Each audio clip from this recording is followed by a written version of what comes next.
Hello, can you hear me?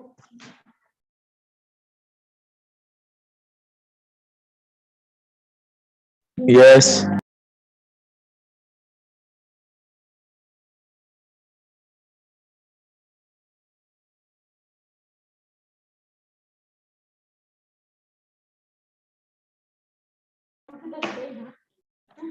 Good afternoon, everyone. First of all, let's pray thanks unto our God, Allah Subhanahu wa Taala. May Allah give us all salvation and blessing. Thanks to Allah Subhanahu wa Taala because we are still given hot favor to be here. Secondly, may peace and salutation always be given to our Prophet Muhammad Sallallahu Alaihi Wasallam, who's changed the culture and the customs of human beings to be better and better in order to be able to enjoy God paradise. Assalamualaikum warahmatullahi wabarakatuh. The Dean of Faculty of Agriculture, University of Muhammadiyah Yogyakarta, Insinyur Indira Prabasari, MP PhD, Dr. Triano SPMP from Universitas Muhammadiyah Yogyakarta, Dr. Moh Fauzi Kamarudin from University Technical Malaysia Melaka, Zuhud Rozaki PhD from Universitas Muhammadiyah Yogyakarta. Welcome to all participants and the speaker today 2 of Summer School 2022. The summer school activity brings together academic, researchers, business entrepreneurs, practitioners, and policymakers who are responsible for the development of agribusiness. We are now continuing our meeting to the next agenda, but before the agenda, I will read our rundown and the term of references today. The rundown today is opening by Master of Ceremony, presentation from lecturer, discussion, and the last is assignment and closing. The next is the term of references.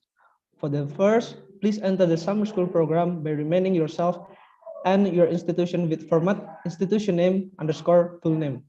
Second, all participants are requested to turn on the video during opening until closing session. Third, when the speaker conveys the material, the microphone in the Zoom application should be deactivated or mute and full control by the host and co-host. Fourth, during the program, participants do not share any files in the Zoom application. Fifth, at the question and answer session or Q&A, if you would like to ask a question, please use raise hand feature in the Zoom application, and you can ask the question after moderator allows it. Sixth, all participants are expected to participate in the summer school program in an orderly manner until it's finished. Seventh, if you have any network error, you can participate through YouTube Prodi Agribusiness OMBA channel. Hello participant, good afternoon. How is it going? Before the agenda led by moderator, I want to ask you to introduce yourself. So if I call you, you have to turn on your camera, introduce yourself by mentioning your full name, your university, and your country. Let's start it. Please, Juni Astuti, can you introduce yourself?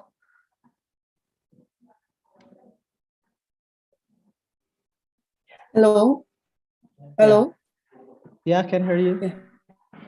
Hello. Assalamualaikum. Assalamualaikum warahmatullahi wabarakatuh. My name Junia Stuti. I'm from Cokro Aminoto Makassar University. Okay. Thank you. Thank you. Thank you very much. And then please, Miss Dwi Ahriza, please introduce yourself. Assalamualaikum warahmatullahi wabarakatuh and good afternoon. Hello everyone, my name is Dwi Ahrisa Putri. I'm lecturer in Sulawesi Barat University. Thank you very much. Okay, thank you very much. And then please, Diah Suryaningrum, please introduce yourself.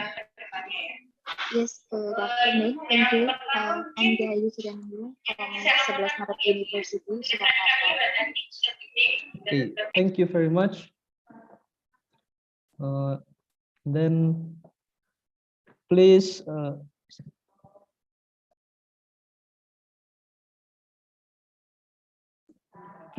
Sao Chin Chin from UMT, please introduce yourself.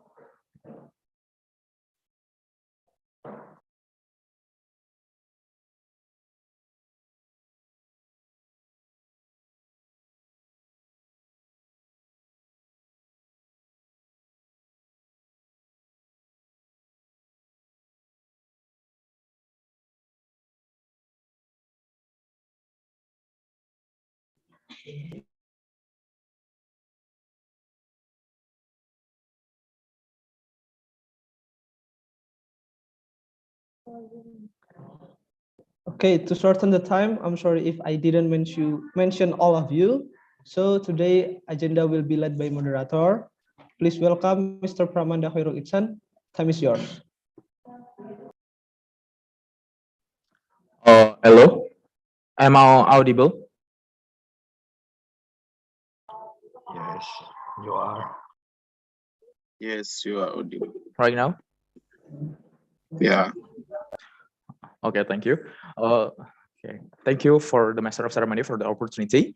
I am Pramada Khairul Ihsan as a moderator for this agenda.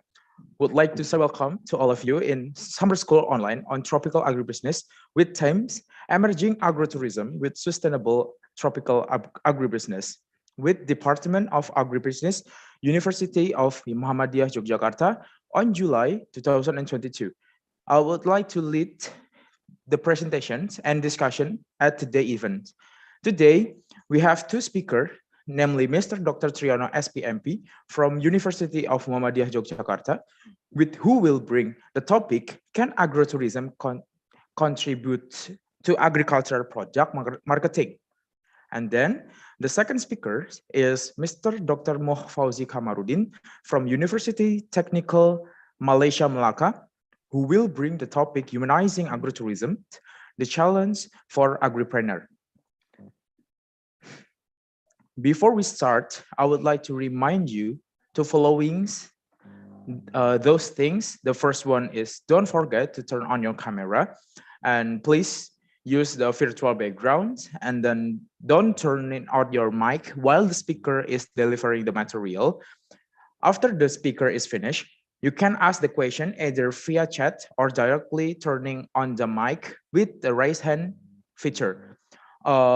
Before we start, I would like to give you the information that this is the parallel system, which is the speakers, the both of speakers will be delivering the material first, and then after the giving the material, there is a discussion, which is question and answer session. After that, yes, this is for the agenda for today. So let's move to the first agenda presentation from the presenter. Please enjoy and listen carefully. And if you want to ask, please down your questions in chat box with format to which author name underscore the questions.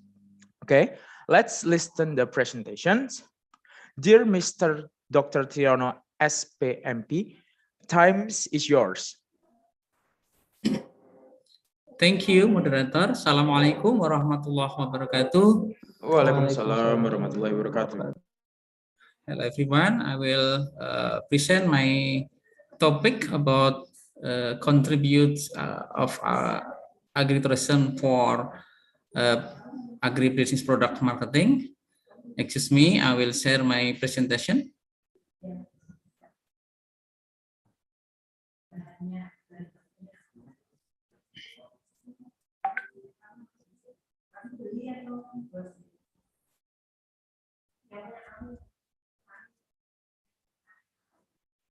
Okay, everyone can see my presentation? Yes, we can, sir.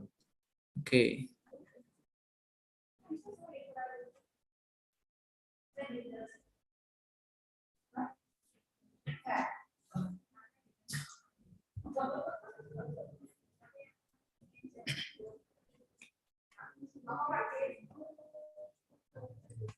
Wait a minute, I will slideshow. Okay, this is my topic about contribution for marketing in agribusiness. This is my outline. I will start from definition of agritourism, then we can discuss about activities in agrotourism and what the agrotourism product portfolio.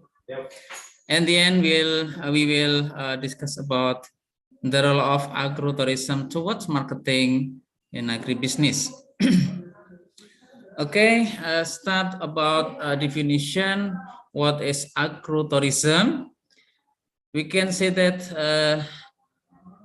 agrotourism, that is same of agriculture and tourism.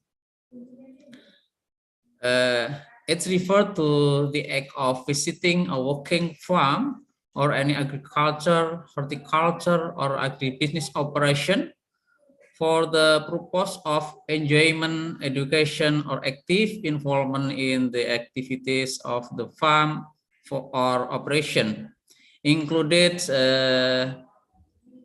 animal, poultry, fishery, and the other activities in agriculture. So in general, we can say that agritourism is recreational travel undertaken to agricultural areas or to participate in agricultural activities. There are some activities in agritourism. Actually, there are two main activities in agritourism activity. First is supply production, like food, herb medicine, nature craft, and raw material for industry. And second is services for visitor.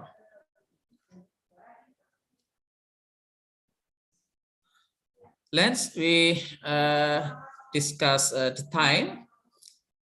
First is food production. Fresh food like fruit and vegetable. There are fruit like grape,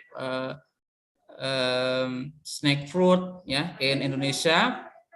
Very popular about snake fruits, salak, yeah, like in Yogyakarta. Maybe the other country is not familiar. And other vegetables like lettuce, potato, tomato, and the other. And the product in agricultural activity from livestock activity on animal cultivation, milk, meat, eggs, and the other, and fishery, fish product fresh from fishery activity, and of course about grain like sorghum, wheat, rice, of course, Indonesia, and corn, and the other soybean. Maybe this fresh food from agricultural activation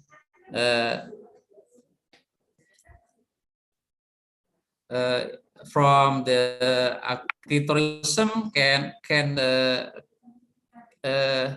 agritourism activity, and visitor can find about processed food production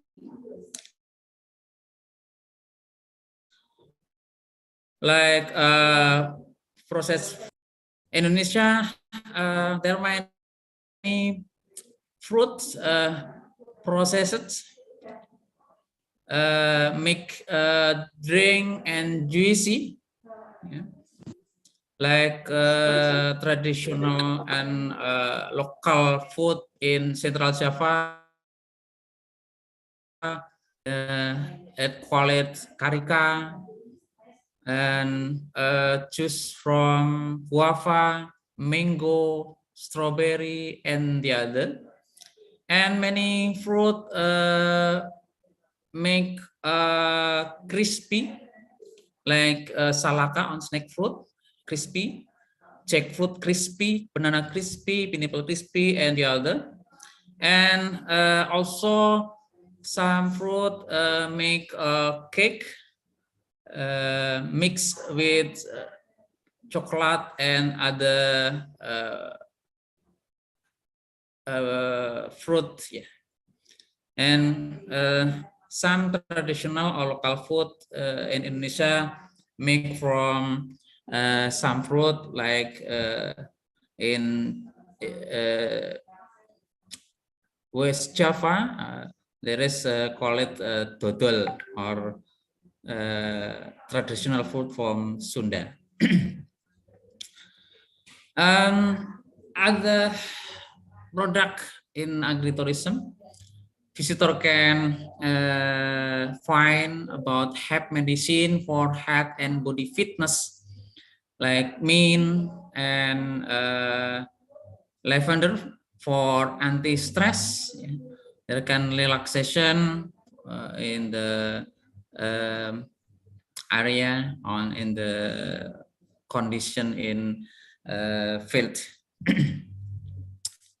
And other product up from agritourism is nature craft, yeah, like craft from bamboo. There is cup and basket for fruit and vegetables and other product, lamp, yeah, and bowl from coconut. Yeah. There are some nature craft from agritourism activity like in Indonesia.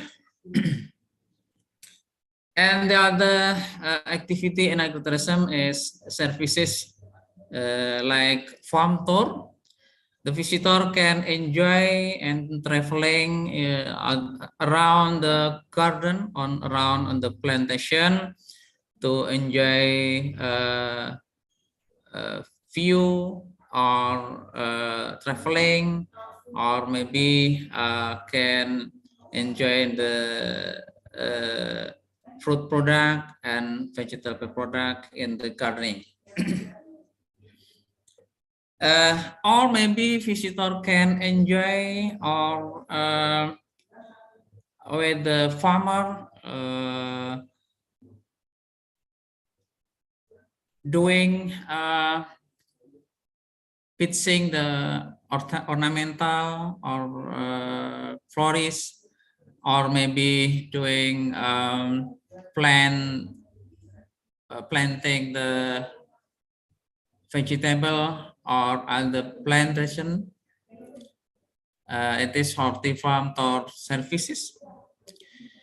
Or maybe the visitor can enjoy in the animal activity or livestock activity, like feeding the animal, or maybe feeding the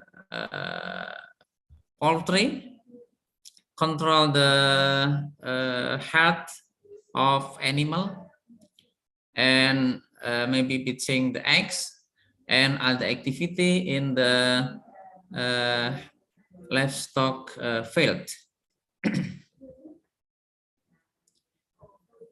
Or maybe the visitor can enjoy the fishery for feeding the fish, or fishing, or maybe catching the fish just for fun and enjoy this activity, so the visitor can more better refresh and relaxation. The other activity in the agrotourism is education and training. Some people came the field of agritourism to join the training and education, like nursery or hatchery, planting or cultivating product, or harvesting activity.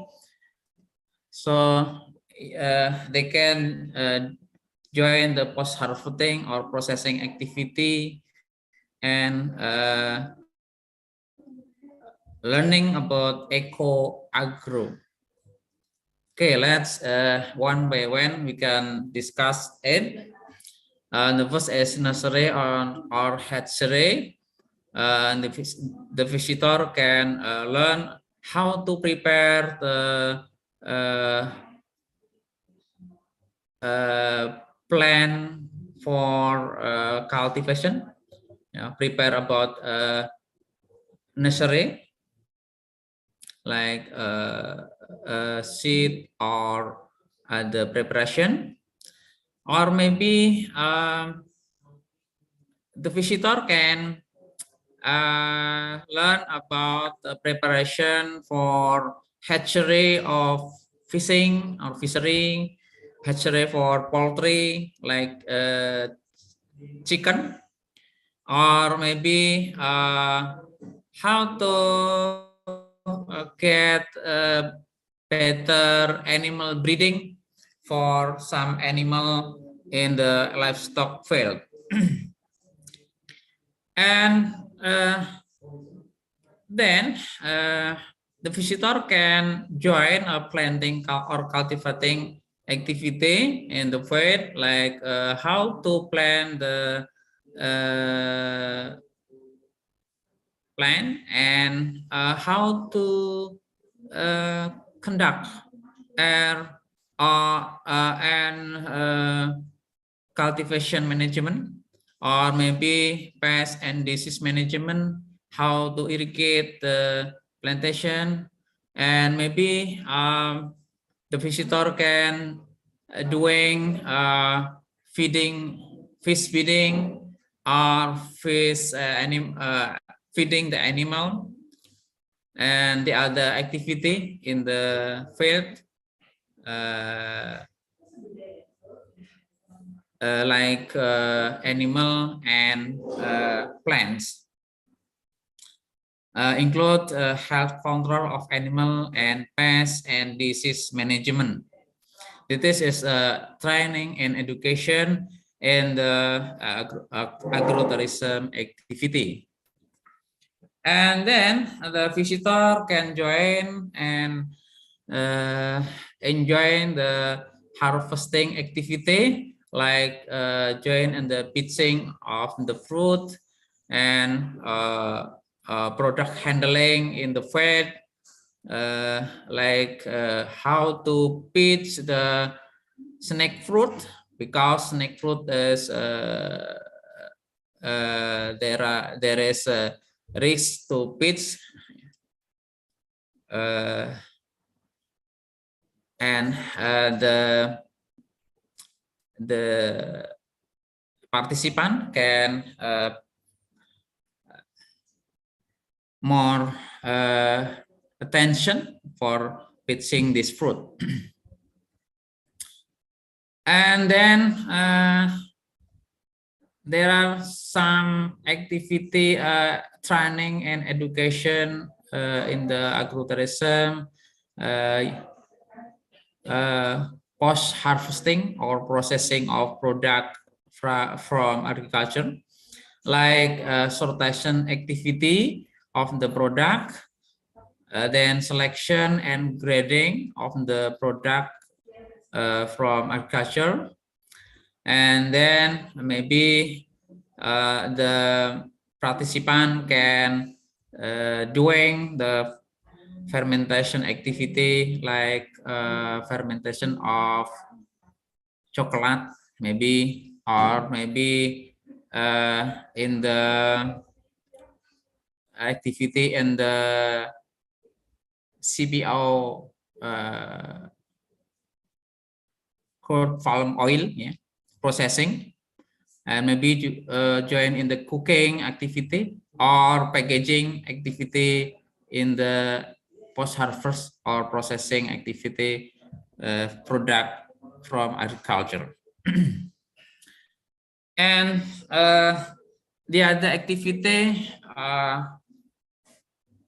from the agritourism services are eco-agro education, like organic farm activity or training, land conservation learning, waste farm management, yeah, and pollution farm control.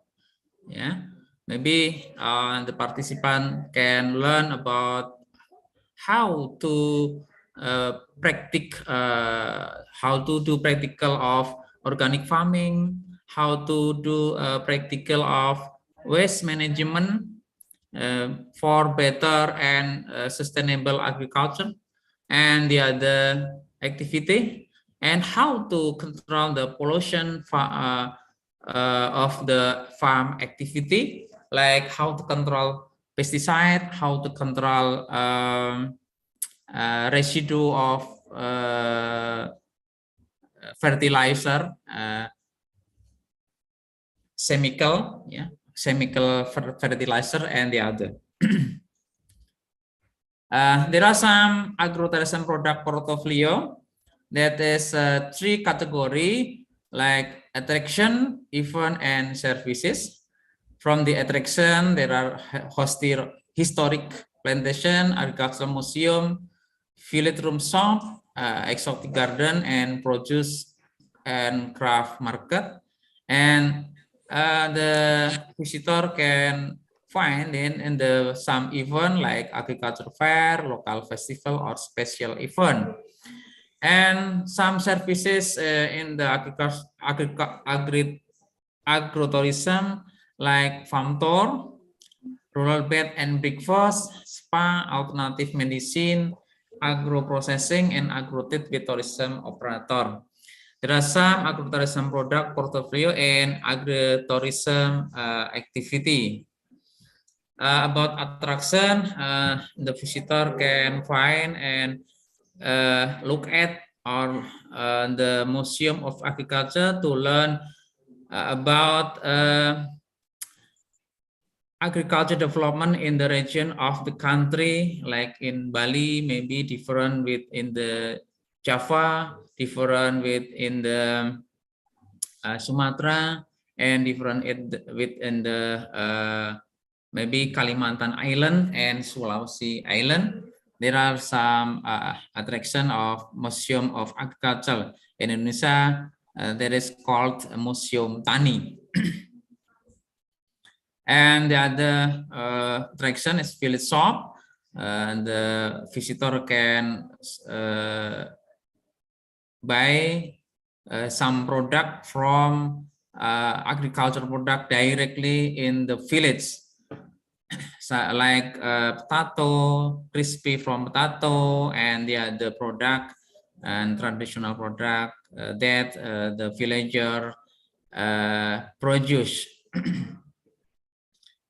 Or maybe the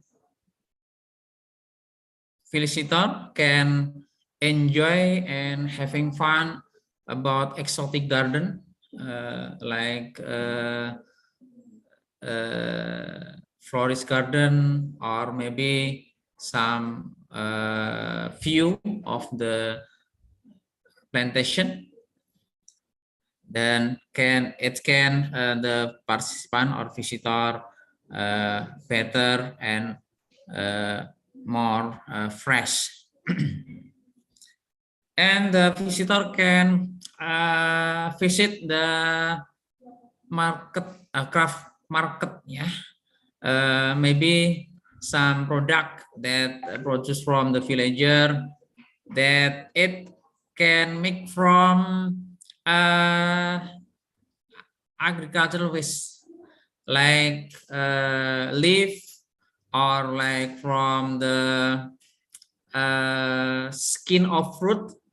Maybe you can in this picture, in the right picture, you can see that the craft made from salak fruit, salak skin, salak skin or snake fruit skin. It make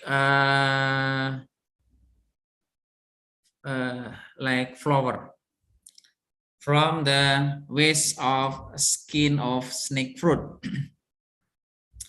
And maybe the visitor can enjoy in the event of agriculture fair and festival, can enjoy the culinary, can enjoy the international cafe, maybe drink, and our food festival, traditional festival, or local food festival, and it is unique and maybe unique experience for the participant or for the visitor. Other services in the agritourism are rural and bed breakfast. There are some homestay for sometime the visitor can enjoy and live in the village, and maybe in the morning will get enjoying the breakfast, and maybe they can use this their vacation in the village. And the last we can discuss about the role of agritourism toward agribusiness marketing. It's mean that contribution of agritourism activity in the agribusiness product marketing. So one of the role of agritourism in the agribusiness is product marketing activity.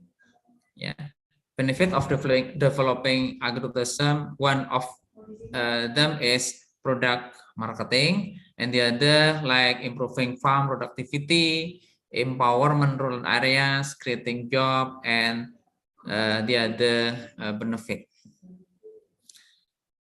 We know that we can explore agritourism provides like product promotion for visitor and community, and the second product display for visitor, and so product services for visitor, product development for visitor needs. There is like value added development of agricultural product, and competitive product price. In this weekend, that similar the target market of the marketing mix, like the product, place, price, and promotion. Because with the agritourism activity, the product can develop, and the product can have advantage then without agritourism, no agritourism. We can say that agritourism can make effective product promotion in the digital era, because we know that the visitor usually have a social media account, and they usually doing take a picture, and then upload their picture in their account, yeah, and account social media. So they have to promotion product promotion in the agritourism, product of agriculture. Yeah, use content for branding, use hashtag to increase reach follower, and better sales number via influencer. They usually contact with the influencer, and more video they can doing to the like YouTube, like content creator, and the digital activity actually the millennial generation activity. So they come the field of agritourism, and they mix content of social media, and I think it's a free promotion of the agricultural product. And maybe the agricultural and activity in agritourism will famous, and the community in other area will introduce the product and the activity of agritourism in the field of agriculture and the village. Yeah. It is described how to generasi millennial generation like to take a picture and upload their picture in their akun social media like Facebook, Instagram, YouTube, and other social media, and then their follower will see and now introduce about the place or the product of agriculture in agritourism area, and I think it can expand the branding of agricultural product or agribusiness product and agritourism activity. Okay, I think it's all about the role of agritourism activity for agribusiness marketing. Maybe you have any question, or maybe we can continue to discussion for this topic. Thank you for attention.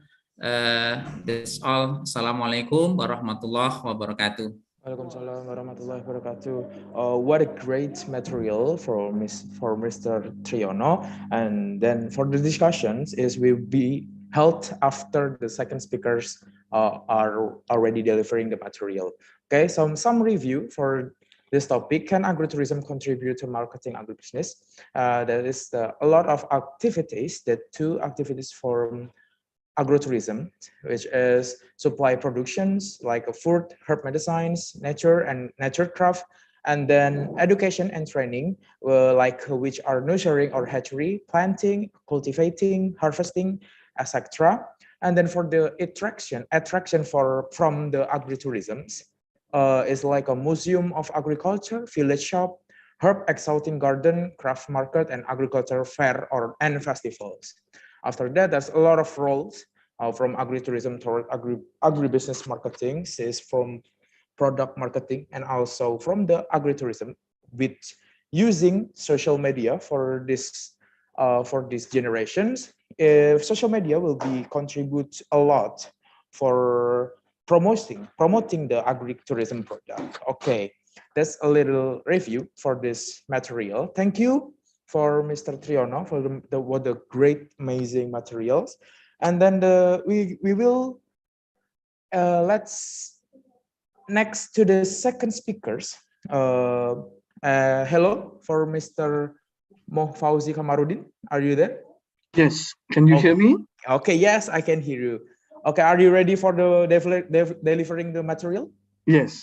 Okay. So if you're ready, I will give the time and place to yours. Oh, I will to remind you to the time for presenting is 30 minutes, right? Okay. Okay. Okay. You got it. Okay. Time is yours. Thank you very much, Mr. Moderator. Assalamualaikum warahmatullahi wabarakatuh, and good afternoon, everyone. Dr. Triono and colleagues from other university.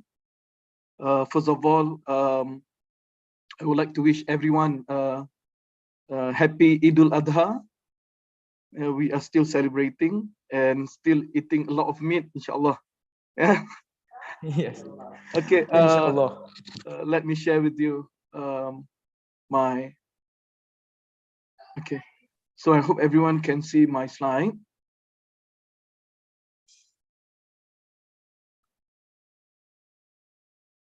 Okay. So the title of my speech is Humanizing Agrotourism, the Challenge for Agripreneur. My name is Muhammad Fauzi bin Kamaruddin, and that is my email, mohd@utem.edu.my, and that is also my handphone number. And you can see the QR code. You can scan the QR code. I give you 1 minute or perhaps 30 seconds. If any of you would like to download the materials, you can just scan the QR code and you can download the material.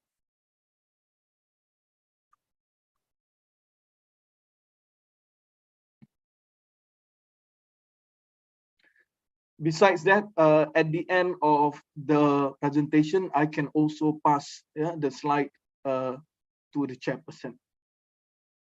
Okay, let me proceed. So basically, the outline for my speech today, inshallah, I'm going to touch about the world today, and then I'll move to agro-tourism as the blue ocean, and then I'm going to talk about humanizing agro-tourism, and inshallah, later at the end of this, we will do a recap. Okay, let me start by this. The world today is a world of globalization. Whether it's actually a cliche when we talk about globalization, but I think it's very important for us to understand that when we talk about globalization, we are talking about these points. We're talking about the lack of funding everywhere around the world.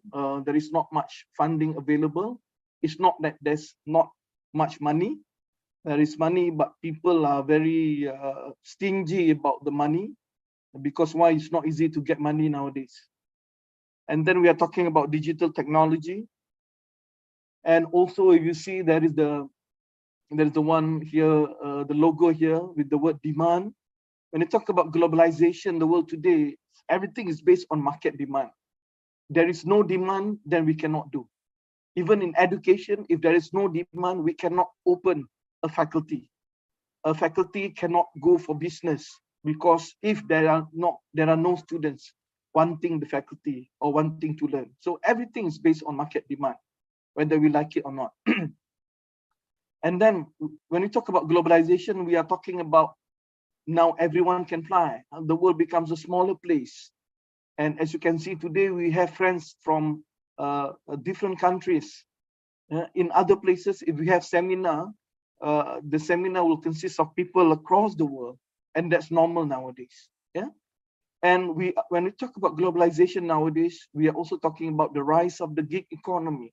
So this is very important for us to know. So when we talk about a certain particular subject, we need to always relate about this. When we talk about any topics today, we have to talk about SDG, which is the Sustainable Development Goals, whereby the World Economic Forum has managed to identify 17 goals that needs to be sustainable for the world to continue to exist. And these are very important. Students out there, academics, will always have to know this. Whatever that we do, we'll have to align it to any of the 17 goals. Now, we also need to realize, especially the academics, to those entrepreneurs or agripreneurs, you have to know that generations today consist of the millennials. And the millennials, they have a certain way of, I don't know, behaving, operating. And we have to understand what this means. And so these are some of the things that they talk about, the millennials, born in the world of technology, dominance in social networks, have high expectations, achievement-oriented, know what they want, multitasking, represents a quarter of world's population, which is a big number. Super networkers, they network with people around the world. They are smart and diverse. So you can find out about the millennials. In the world today, there is the digital divide. In Indonesia, in 2019, there are 94 million adults who were still unable to access the internet, mobile device, and whatnot. So it's very important for us to know when we talk about anything at all, we need to understand there is this. There are people who is not able to access the internet. And information are all in the internet. Marketing are all done in the internet. Ordering of stuff are all done in the internet. Operation of things are all done on the internet nowadays. But there is a digital divide. I think these are very important for us to address. And here, there are 10 digital skills that you should learn. It states here during this lockdown, but I'm just putting it here because why? Because it reminds me that in this new world, we need to have digital skills. We have been talking about the 10 future skills, but most of the times we miss the importance of digital skills. And these are the digital skills that we know. We need to have video editing, media buying, virtual assistants, programming, writing, graphic design, content marketing, product design, social media marketing, and also search. And SEO means to be able to do some good searching. Yeah? So it is very important for us to have these digital skills for us to survive in this world and for us to communicate and navigate ourselves. Now, we are also living in this world of post-COVID. I don't know whether it's post or not. Some people has already stated that this is now a post-COVID thing that the world we live in nowadays. And it impacts in all aspects of our life. And we now live in the world of VUCA, the volatility, uncertainty, complexity, and ambiguity, which means that although we move around in our daily life post-COVID as we used to, but we have come to used to this world of VUCA. We know that anytime there will be a new virus and things will go back to where they've been before. So always remember, we are functioning in this VUCA world, okay? Now, the reason I'm sharing this to all of you, academics and fellow students, because that, as can be seen in this picture, so it's very important for us to know the big picture of the world today. If not, what we'll be doing, will be exactly as these people. If you are holding the elephant, you're holding the blind, holding the task, you'll say it's a spear. And then some will think that it's a snake. You hold the leg and you say it's a tree. Your trunk, you think it's a snake. And then you feel its body, you think it's a wall. Its tail, you feel it's a rope. And whatnot. So it's very important for us to understand the bigger picture of the world today, and that was why I'm just sharing all those information about globalization, about the VUCA world, and because the digital divide, the millennial, so that we know that whatever that we discuss, we need to understand the context that we're in. Now, the previous speaker has mentioned this, so I will just go through this briefly, as well as this as well, group agro-tourism. Okay, now, after doing some research, I realized that agro-tourism is basically the blue ocean for the young agripreneur. I don't know whether you know this or not, but it is. To those who are not familiar with the blue ocean, basically the blue ocean states that it is actually a place whereby there is not much competition. So entrepreneurs, agripreneurs out there, agro-tourism is a place whereby you want to go into. Why? Because it's a blue ocean.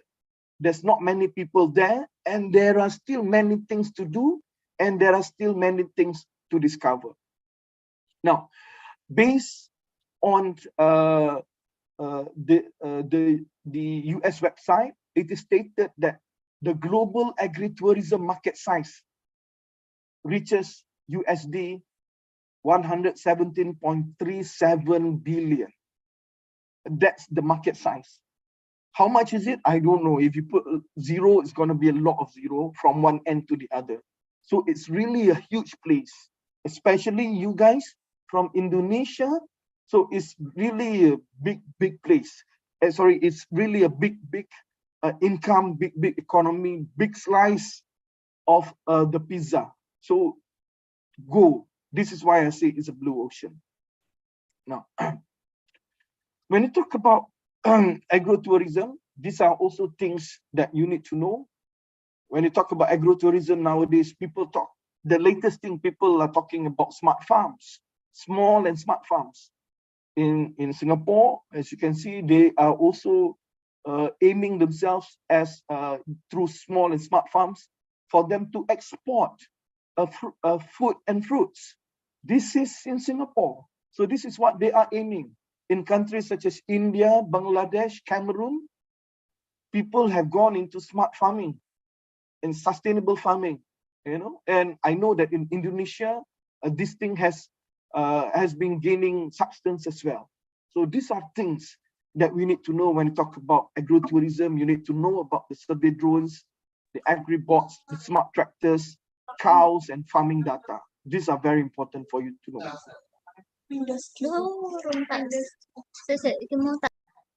Yeah. Can you still hear me? Oh, yes, we can, sir. Okay. Yes, we can. Now, so again, there are robots and drones, and there are reasons why they are being used. Basically, because we are moving towards this sustainable agro farming. And so, why using drones in agriculture? Because it's cost saving, faster turnaround, automated, greater access, and higher density of reading. Now, I'm just sharing things about agriculture nowadays. And people are talking about big data nowadays. When people talk about big data, basically people talk about things. People talk about data of various factors, understanding the big picture of what is going on, from tractor GPS, ground area, fertilizer data, and weather maps. And if you really want to move into this, then you really need to understand the whole thing, the big picture of what is going on. And again, in agriculture nowadays, people are talking about sustainable farming methods. In some countries, as I mentioned, in India, in Cameroon, in Cuba, in the Latin countries, and I know in Indonesia and Singapore and several Asian countries, especially in Thailand as well, you need to know some of the things, these sustainable farming methods, because at the end of the day, it's all about sustainability. It's all about the impacts relating to the three pillars of sustainability. You have to talk about the economy. You need to talk about the people, and at the end of the day, how it's all would be able to impact the environment. Nowadays, it's all about the environment, taking care of the environment. If you move into this field, you need to know that this is something that you need to do in order to help the farmers change their methods. So only will you be able to be sustainable. Not only will you, but also the farmers as well. Yeah. So, and then you move towards all this level, so that at the end of the day, you'll be able to reach level 5, rebuild the global system so that it's sustainable and equitable for all. So this is what we want to have. Yeah? At the end of the day, we want to transform people's lives. We want to transform the economy, and at the end of the day, we would be able to assist the nation. Now, what is humanizing? Now, I'm putting this picture. I remember in 2019, back in 2019, I have a Maybank account. So I was looking at the website, doing some web banking, and I realized that there is this word, humanizing banking. And I say to myself, what is this humanizing? I don't understand. So I did a bit of research. I did a bit of research because it's a bit contradictory when you talk about banking and then there is the word human. Then I realized what humanizing is. Humanizing means to portray or endow with human characteristics or attributes, to make human, to imbue with humanness or human kindness, or to make civilized. So in other words, when you say humanizing, it actually means to make something more human, to make something more relatable to human, to make something that is connected to human, to make something that is useful to human, to make something that is more friendlier to human, to make something to be more suitable and useful to human. So that is what humanizing is. Yeah. And in 2019, I realized that in many areas, people start talking about humanizing. As you can see, there are humanizing technology, humanizing pedagogy, humanizing banking. There is also talk about humanizing AI, artificial intelligence, humanizing your brand, humanizing medicine. What else we have here? Humanizing design, humanizing leadership, humanizing mental health care, humanizing brand, humanizing infrastructure, humanizing data, humanizing education, humanizing production, humanizing the digital bank. So in other words, it is very important that in industries nowadays that you need to know, industries are all moving towards humanizing to make it more relevant to human, to make it more friendlier, to make it more connectable, to make it more meaningful, to make it more useful to the human being. Yeah. So this is why. Now, so humanizing is basically the keyword for 2019. It's actually the keyword because all industries are moving towards humanizing. So basically, when you talk about humanizing, it's the call to reflection and to action of the global, which touches all sectors. It's very much consumer-centric vision of business of the market. So whatever is very much consumer-centric, the needs of the people. Strategies are consumer-focused, always with the people in mind. And today, individuals treat themselves as if they are products and brands themselves. You know, I'm sure some of you are very much into Twitter, Facebook. You know, me and my age, we are still very much into Facebook. The millennials, they don't have Facebook anymore. They have IG and Twitters and whatnot. Yeah. And why? Because everyone is right now thinking of themselves as brands. This we have to understand. So before this, we have B2B, B2C, G2G. We now have H2H, human to human. So it is therefore it's very important for us to humanize. Okay. Now, when you talk about humanizing, you have all these pictures. I'm just going to go through so that will be better, so that we will all be able to better understand what humanizing means. So humanizing means it's relating to human, and you know human. First of all, there is the word Allah here. Human has faith, has beliefs. So as most of us here are Muslims, Alhamdulillah. So Muslim, they have faith. There are things that we do based on our faith as Muslims. We have our values. We have the things that we believe in. We have our culture. I'm sure you have your Indonesian culture, the Javanese culture, the Jogja culture, the way of life. We have our own communication ways. We have emotions. We have our ethics. We have our principles, values, beliefs, attitude, behaviors, traditions, relationships, emotions. So these are all human factors, which is also part of humanizing. So when you talk about humanizing, we need to look at this. Okay, we need to look at these factors as well. Previously, people, when they do something, they don't look at this. But nowadays, people are much more aware of this. Okay. What else? Humanizing also relates to people network, to the personal identity of people. They look at the gender, the age, the class, the race, the nationality, the ethnicity, the religion, the occupation, the appearance, the identity of people. They talk about what level of the society. In Malaysia, we have the B40, below 40, which is the poor group of people. The middle people, we call it the M20. Yeah. And then we have the aristocrat and the rich people. So which part of, when we talk about something, even though in the big area of farming, agrotourism, we need to understand the level of people are in which target groups. Yeah. Or there are also, not only that, not only the difference in terms of economy, they may also be difference in terms of the age. They may also difference in terms of geography. They may also be difference in terms of the types of disabilities that they possess. So when we talk about something, we need to understand this, and this is part of humanizing. According to Martin Lindstrom, although people talks about big data, the meaning of the data is important. Nowadays, people talk about big data, but there is no meaning unless you put meaning to it. So according to Martin Lindstrom, who wrote this book about small data, he says that small data help us to understand life, human beings, specific cultures and subcultures, and society, which is crucial for innovation.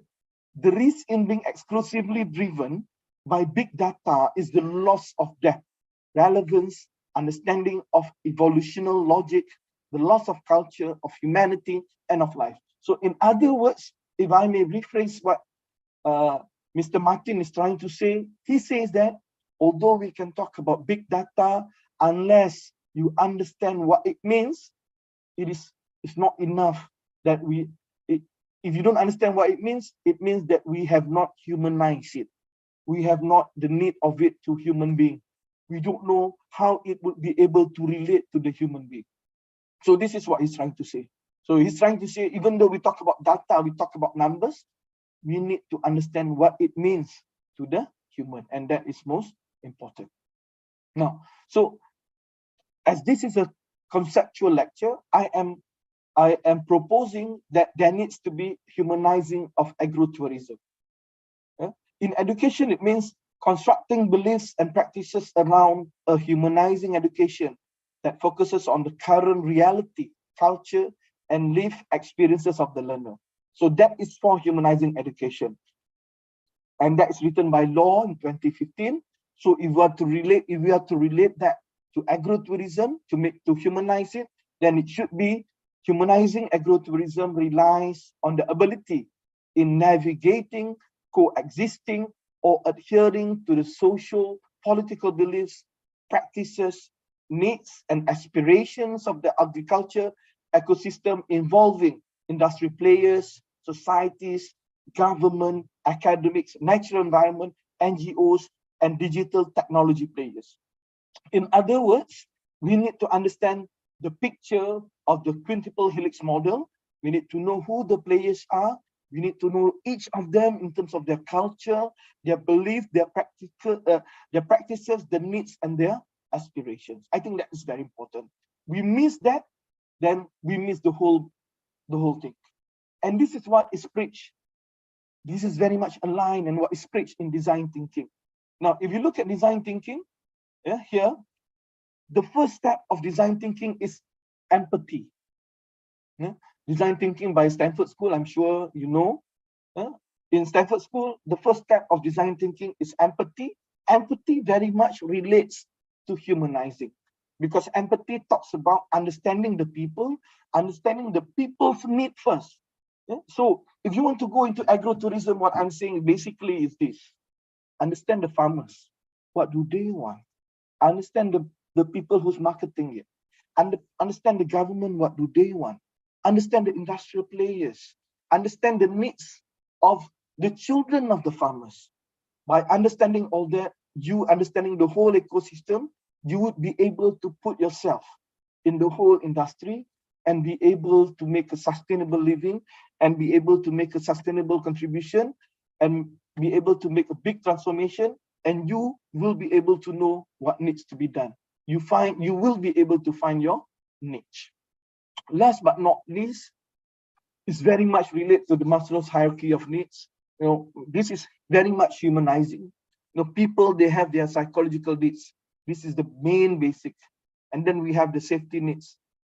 And then the third layer, we have the belongingness and love needs. We have the esteem needs. And then at the end of the day, people have self-actualization. Humanizing is also very much of this hierarchy needs, because by the end of the day, when we talk to people, we need to understand all their needs. I'm coming to the end of my presentation. Alvin Toffler states, the illiterate of the 21st century will not be those who cannot read and write, but those who cannot learn, unlearn, and relearn. So students and academics, it is very important for us in this world, for us to learn new things, and then unlearn to align ourselves with the new knowledge that we have, and then relearn it again. Because by the end of the day, whatever, at the end of the day, what we want is that to be part of us. Okay. So let's recap. So basically, in my speech today, I talk about the world today, importance of understanding the big picture. Whenever we want to do, look at the big picture, look at globalization, the sustainable development growth, the digital divide, millennials, the COVID, and the VUCA world. And these are just some of the big things that we talk today. And then relate ourselves to agripreneur as the blue ocean of agrotourism, the billion-dollar business and the gold mine, the smart technology, sustainable farming methods, and the big data in farming. And then let's try and look into the concept of humanizing agrotourism, understanding that humanizing is all about the people, their belief, their needs, aspiration, who they are, the networks, which category of the society do they belong to. Understand this. You can also look into the quintuple helix model. It involves the government, industries, the academics, and the people themselves. And then the importance of empathy in design thinking to look at agrotourism. And lastly, also look at the Maslow's hierarchy of needs. Now, moving forward for agripreneurs, I think it's most important for you to understand the big picture of what is going on. We don't want to do small things anymore. We want to do big things. We want to transform lives. At the end of the day, that is what matters. Inshallah. I also saw the beautiful songs that you have, that UMY have, and you talk about changing, transforming Indonesia, and this is what it's all about. Understand the big picture, and let's learn, unlearn, and relearn, and may Allah help us, inshallah. Thank you very much. Assalamualaikum warahmatullahi wabarakatuh. Waalaikumsalam warahmatullahi wabarakatuh. Thank you for Dr. Mofauzi Kamarudin. But a great presenting. It's like for being for the challenge for agripreneur is not only for beneficials or maybe just for brand. It's just need to for humanizing the agrotourism or maybe the product that we will be made. Okay, that's a great presenting. Okay, for the participants, let's move to the next agenda, which is discussions. For those who want to ask directly, you can use the raise hand feature on Zoom, and I will invite you in order, or maybe you can use a chat box for the Zoom, and you can write down, and I will read the questions. Okay.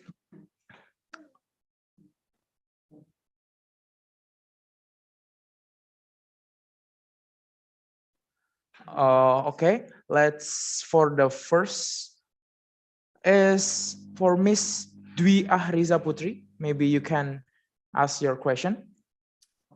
Okay, thank you for the moderator, Mr. Pramanda, for the opportunity. Thank you very much for me to asking again this second day. I would like to ask two of the presenters that have already delivered the material. The first is about the marketing business from Mr. Triono. I don't see any explanation about where is the location of the agrotourism itself.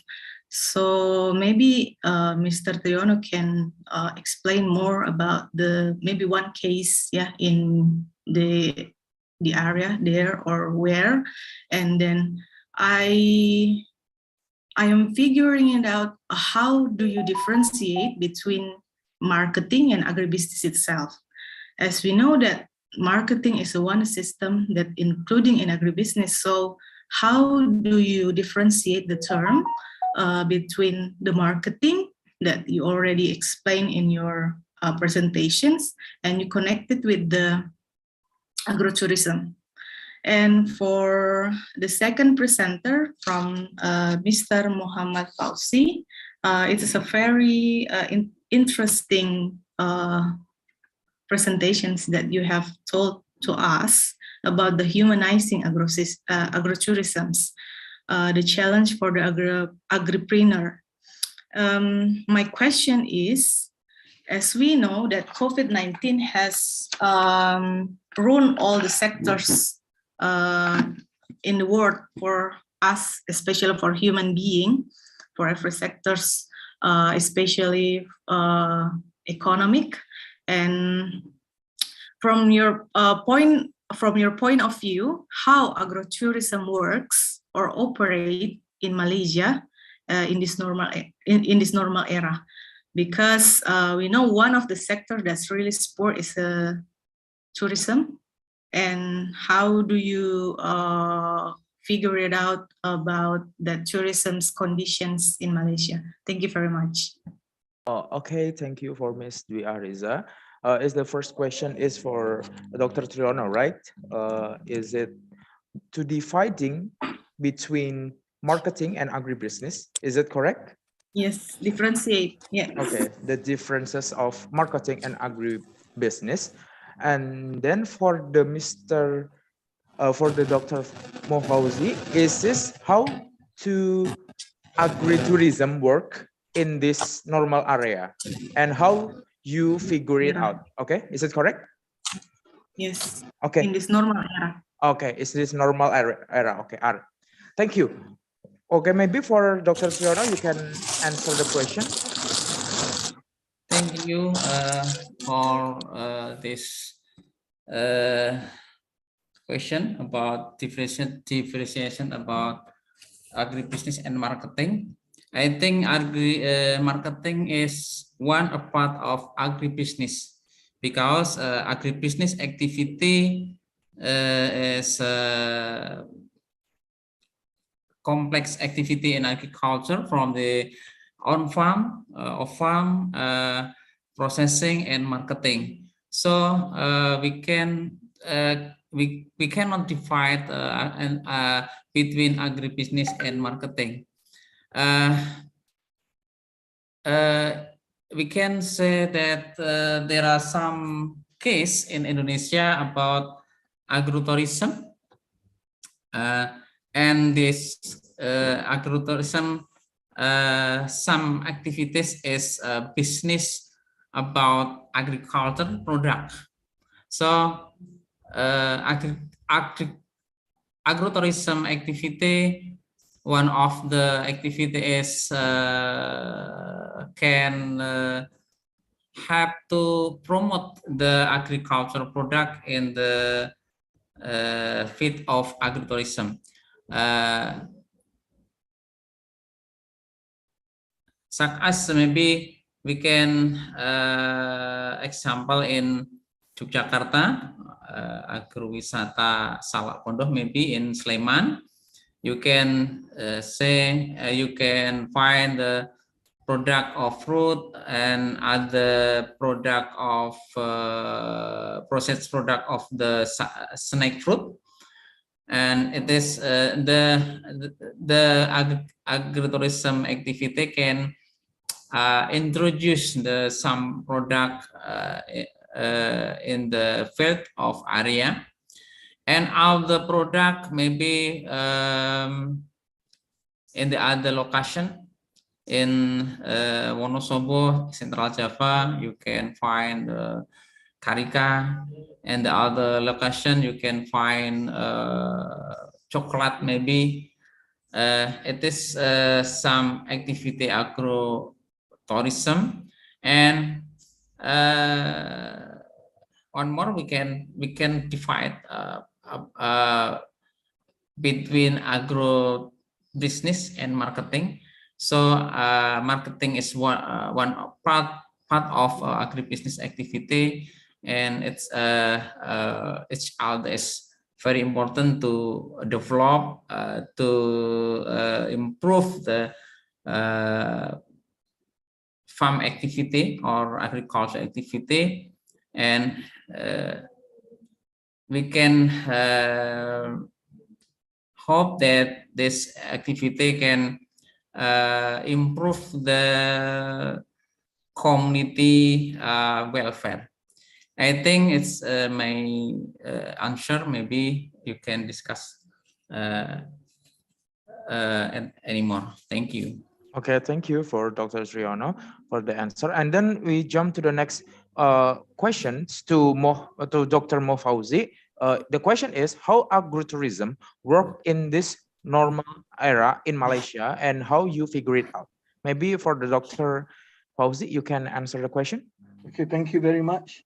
By the way, MOHD is Muhammad. In Malaysia, is an acronym for Muhammad is MOHD. Okay, thank you very much, sister, for the question.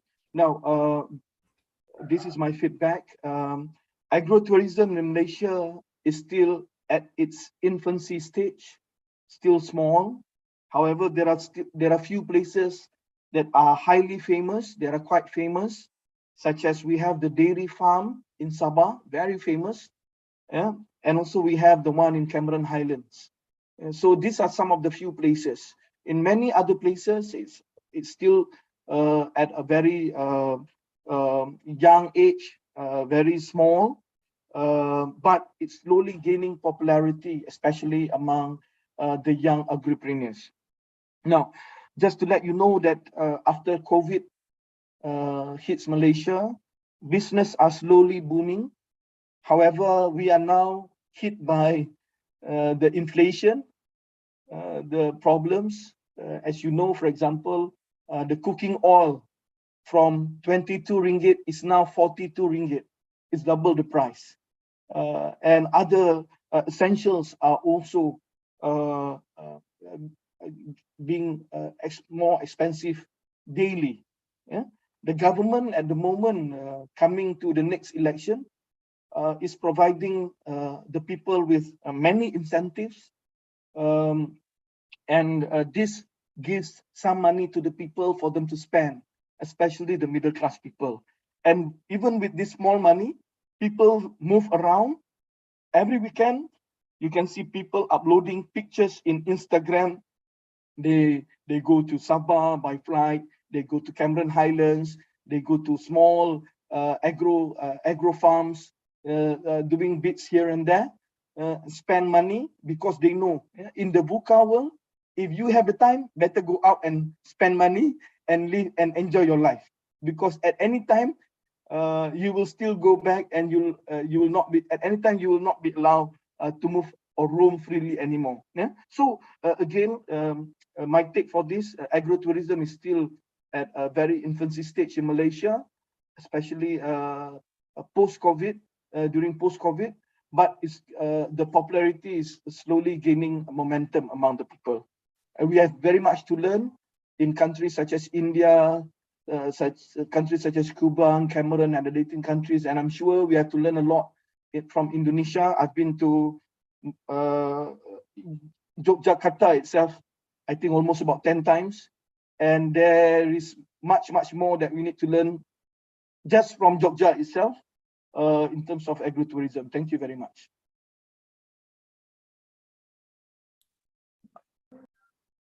Okay, thank you for the Dr.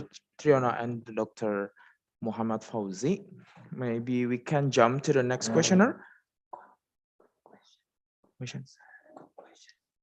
And then, oh yeah, before we jump to the next questioner, maybe I would like to say it's a good question for Mrs. Dwi Ahriza Putri. Thank you so much. And then we jump to the next questioner is Miss Janatul Adnin. Maybe you can ask your question. Thank you so much for your time, sir. I want to ask you something. In your opinion, how to increase millennial interest in the agriculture industry, considering that every year lately we have a crisis of millennials who are interested in agriculture?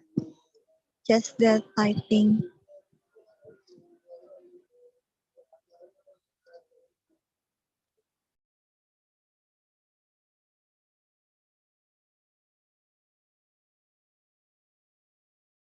Okay, maybe for Miss Janatul, you want to ask with which presenter? You want to ask to Dr. Triona or Dr. Muhammad Fauzi? The second presenter. Oh, for Muhammad Fauzi, right? Dr. Muhammad Fauzi. Maybe Dr. Muhammad Fauzi, you can ask. Oh, you can answer the question. Okay. Thank you very much for the question, sister. yeah, it's not easy actually for us to make the millennials to influence the millennials to be able to be interested in agrotourism or to become agropreneur. It's very much about education. It's very much about promoting, advertising, marketing. It's very much about networking, because these people around the world, millennials, the millennials love freedom of speech. Let them give their ideas, you know, because they love to share. They know more than us, especially because they know their world better. You know, they are in touch with with news and knowledge around the world. So these are things that perhaps academics or faculties need to do in order to attract the millennials to become agripreneurs and to move into agrotourism.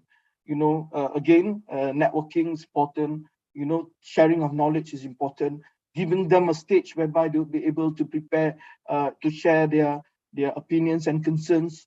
Yeah, and I think it's very important for us to talk about this and slowly making them aware of what agrotourism can bring to them, and hopefully they would be able to join. Same time, it's very important for us to prepare them, sharing them models or frameworks from other countries, the success stories. I look at the internet and I saw many places in Bali, places in Sumatra, whereby there are successful agripreneurs. Maybe these people can become the idols for these millennials, and they would then realize that it is something that can be taken seriously. Thank you. Okay, thank you for Dr. Muhammad Fauzi. It's a great answer from the great question. Thank you for Miss Janatul. And then next, we jump to the next questioners is Mr. Pandu Rahman. You can ask your question. Okay, thank you for your opportunity, Mr. Pramanda. Can you hear me? Yes, we can hear you. Okay. At the first, I want asking for Dr. Triyono. Nice to meet you. I just want asking Dr. Triyono, what do you think about the food estate? We know Indonesia have a big dream for lumbung pangan dunia, feed the world. What do you think about the food estate? What food estate can be agrotourism on the future? At the first. And for Dr. Muhammad Fauzi, nice to meet you. I'm come from East Borneo. We are neighbor island. I just want to know what in Malaysia have a food estate, and what about the position about the millennials in Malaysia? We know we have a same problem. Millennial have no spirit about the agriculture. I just want to know Malaysia, how about the supply food on Malaysia? Because in Indonesia, we develop about the food estate for SDGs, we know. Okay, maybe I just know my question. Thank you for your opportunity. Okay, thank you for Mr. Pandu Rahman. It's a great questions. Maybe like the presenter, the first to ask to answer the question from Mr. Pandu is Dr. Triyono. You can answer the question. Yeah, thank you, Mr. Pandu, for the question. It is very nice and very good, good idea about food estate in Indonesia. I think it's good idea, but it have to manage that can improve the empowered community in the round of food estate, so the food estate can make improve the welfare of the community in the around the food. And in the empowerment of the community, one of the idea is agrotourism development in the food estate. So this project can make employment, yeah, open employment in of the employee in the round of the project, and maybe it can recruit a millennial generation that have multitasking skill to develop the food estate in digital era, so it can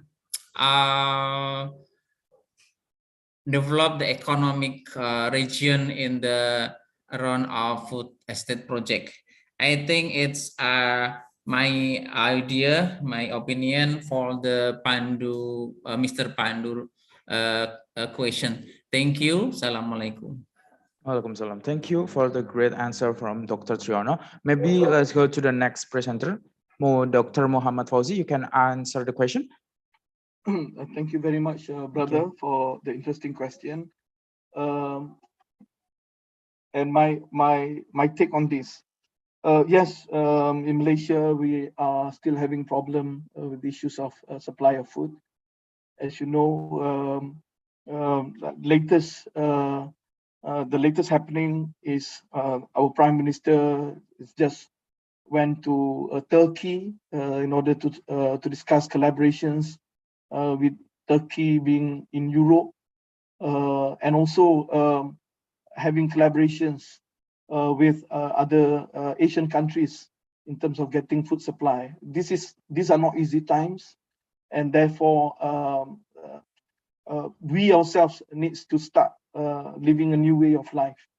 We may not be able to live like we used to live before, yeah, until the issue of, for example, Ukraine and Russia has been settled. If not, recession is going to continue, and besides COVID, there are these are things that we need to address. Now, that said, I think coming to your second half of the question, when you talk about the millennials, again, the interest of the millennials, as I mentioned before, I think it's all about education. And that's why I think it's very important that we understand that besides humanizing agrotourism, we need to humanize education. Humanize education also means to understand what the millennial wants. Millennial wants money. They don't want to work hard. They want money. They want easy money. They want a glamorous life. They want Instagram pictures. They want this and that. And as I mentioned in the early parts of my presentation, there is a 117 billion. This is a 117 billion industry, agrotourism. So we need to point and show them that this is a way out for them, you know. And if they can actually assist themselves, you know, they can actually get some education and expose themselves into smart farming and whatnot. It's not going to be the type of the type of agriculture that they will be into will not be the same as their forefathers. They will not be. It's not going to be a dirty work anymore. It's very much automated. It's very much automated. It's very much about understanding supply chain, and these are the things that we need to do. You know, educating the new generation with all of this. That said, I just would like to conclude it this way: we ourselves doesn't know much. You know, we can talk about smart farming, but we ourselves doesn't know how it feels like, and that is why, you know, we need the millennials to assist us and perhaps, you know, telling us and showing us how it can be done. Thank you very much, brother. Okay, thank you very much, Dr. Muhammad Fauzi. That's an amazing answer.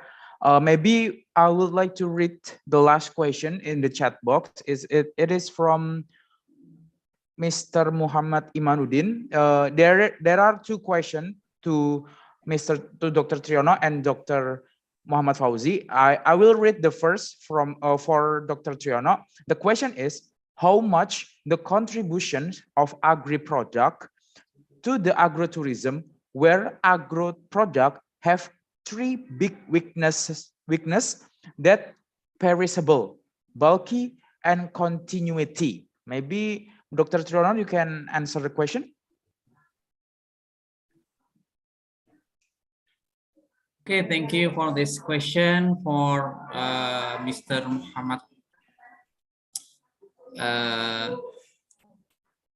It's depend the control of the product in the agrotourism condition, and its agrotourism faith and community have resources condition, different resources condition to conduct and control the product of agribusiness. So I think the management can develop and improve the handling of product. So the product can improve that have more value added that can have advantage product and advantage in the market. Yeah, so it can give the contribution more than before that the management didn't conduct better. I think the key of the contribution of the agrotourism for the marketing of product, agribusiness product, is how to handling the product and how to manage the resources condition in the field of agritourism. I think it's my opinion and my answer to the question. Thank you. Okay, thank you so much for Dr. Triyono for the answer. And then I will read the second question is for Dr. Muhammad Fauzi. The question is, smart farming or digitalizations, big data, and farm automation is expensive and need much investment, whereas farmers in Indonesia are among the poor. Is it the challenge or opportunity? Maybe for Dr. Muhammad Fauzi, you can answer the question. Thank you very much, Brother Imanuddin. It's a wonderful question. Now, I'm going to answer it this way. First of all, that is why in education, I think in recent years, the word innovation is brought up again and again and again. Yeah, I think first of all, we have to go towards innovation, innovation-driven industry. That is number one. Yeah. Because when we talk about innovation, we have to take into consideration all these constraints. Now, in my slide, at the end of my slide, I also show the design thinking. Design thinking is one way that we can use in order to solve issues and constraints in agriculture that is used in many other industries. In Malaysia, for example, I just would like to share with you, we have what is known as MAGIC. You can type MAGIC, M-A-G-I-C, all capital letter, but the A is small letter.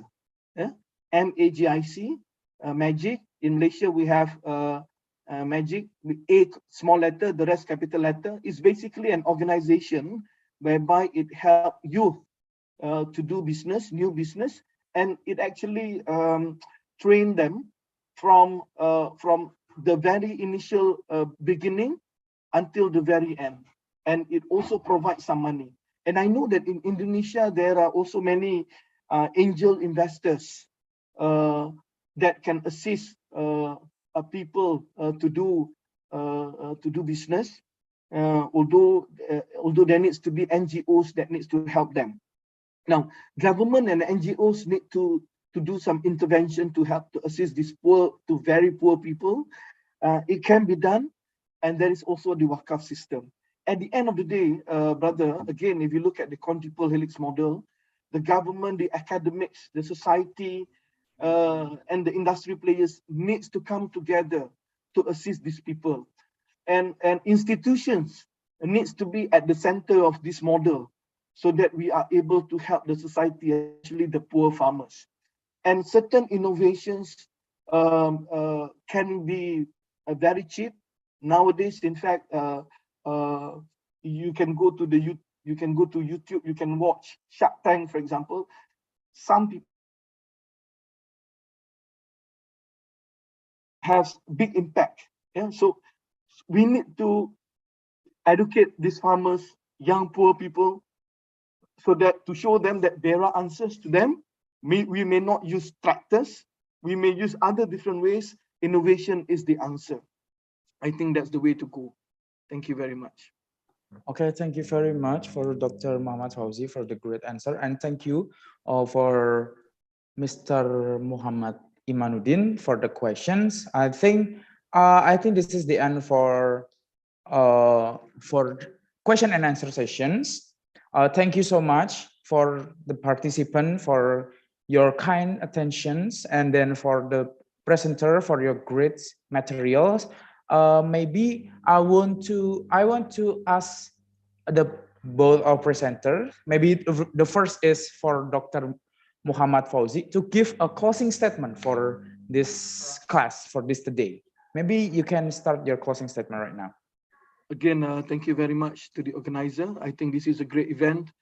I just would like to share with everyone that we are living in the world of uncertainty. We have to prepare ourselves. We have to prepare the next generation.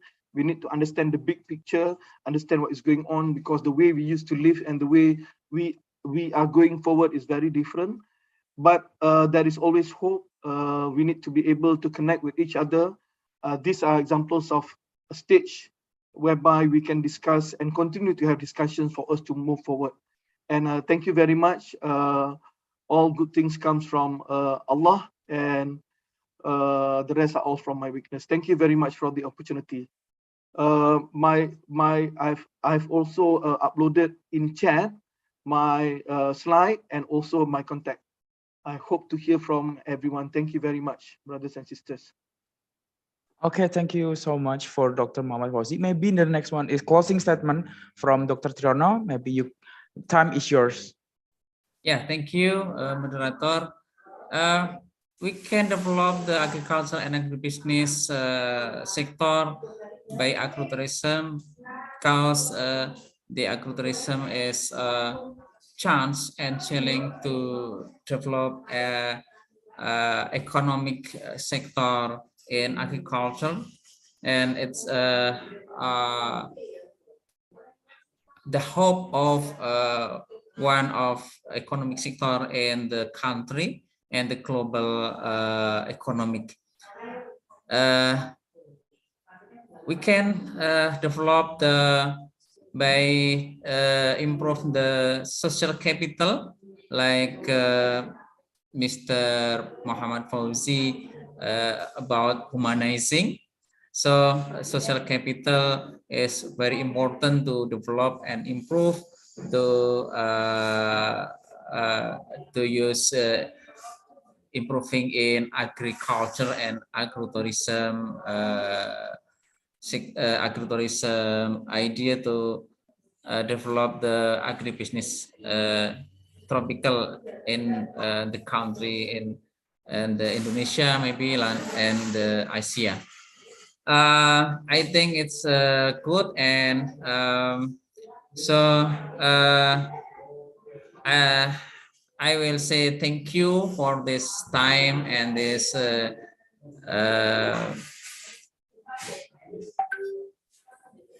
condition, and maybe I will very interest this discussion. Thank you for the request and feedback, and maybe you can discuss in the next future, next time.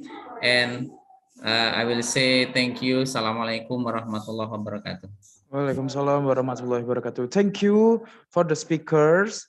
It's a great material and it's a great closing statement. Before we end to our sessions, we will give you the certificates for Dr. Triyono and Dr. Muhammad Fauzi. Maybe I will give the certificate for the first speakers, which is Dr. Triyono. Okay, maybe we will take a picture together for the certificate. Okay, okay, for the committee, ready to take a picture? Okay, thank you. 1, 2, and 3. Thank you. Okay, for the next one is the certificate for Dr. Muhammad Fauzi. Okay, maybe, okay. Okay, we will take a picture together and 3, 2, 1. Ding. Okay. Okay. Thank you so much for the speaker and the participants. Oh. Okay. Okay. I will remind to the participant that in this summer school, we will choose the best assignment, best participant, favorite participant, the most active participant, the most on-time participant, and we will announce it after all the agenda are finished. Maybe through our group WhatsApp. And important information for certificate is only given to participants who take part in activities and do assignments every day. Okay, and lastly, don't forget to do the assignments. And once again, thank you so much to the speakers and the participants. I am, as the moderator, on duty today. I would like to say sorry if I have any mistakes, and I will return to the master of ceremony. Thank you so much. Wassalamualaikum warahmatullahi wabarakatuh. Waalaikumsalam warahmatullahi wabarakatuh. Okay, thank you. Thanks to the moderator, Mr. Pramanda, and the speaker, Dr. Triyono and Dr. Muhammad Fauzi. It's a great material for us to get today. For the last, please, for all participants to turn on your camera because we will take a picture together. So yeah, let's open the camera. Okay. Okay, let's take the picture for the 1, 2, 3. Okay, again. 1, 2, 3.